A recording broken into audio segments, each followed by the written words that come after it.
રાજ્યના નાયબ મુખ્યમંત્રી હર્ષ સંઘવીએ આજે સુરતમાં પ્રગતિનો શાળા પ્રવેશોત્સવ કાર્યક્રમમાં હાજરી આપી હતી. ખટોદરા કોલોની ખાતે યોજાયેલા આ કાર્યક્રમમાં નાયબ મુખ્યમંત્રીએ વિદ્યાર્થીઓને નવી શૈક્ષણિક કીટ અર્પણ કરી પ્રોત્સાહિત કર્યા હતા. સુરત મહાનગરપાલિકા દ્વારા આયોજિત શાળા પ્રવેશોત્સવમાં નાયબ મુખ્યમંત્રી હર્ષ સંઘવીએ શાળા ક્રમાંક 4546 અને 275માં 373 બાળકોને કુમકુમ તિલક કરી પ્રવેશ કરાવ્યો હતો. આ કાર્યક્રમમાં કેટલીક મહત્વની બાબતો સામે આવી છે.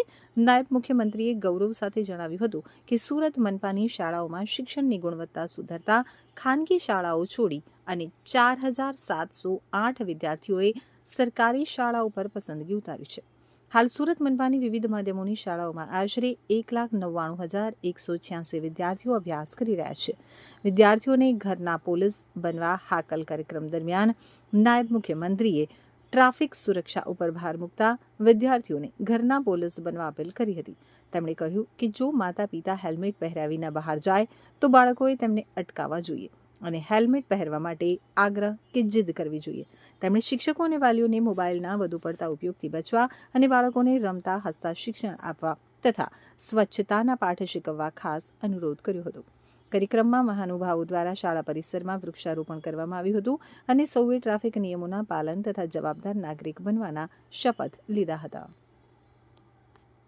લઈ રહ્યા છે એના સિવાયના સિનિયર બાળકો જે 5મા, 6ઠા, 7મા અને 8મા ધોરણમાં છે, આપની શાળામાં તાલી કઈ રીતે વગાડવાય છે?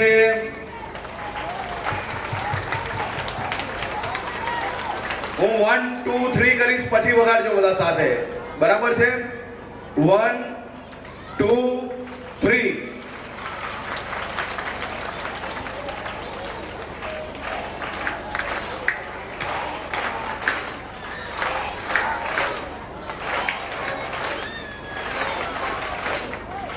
કેમેરાનું સેટઅપ લગાડી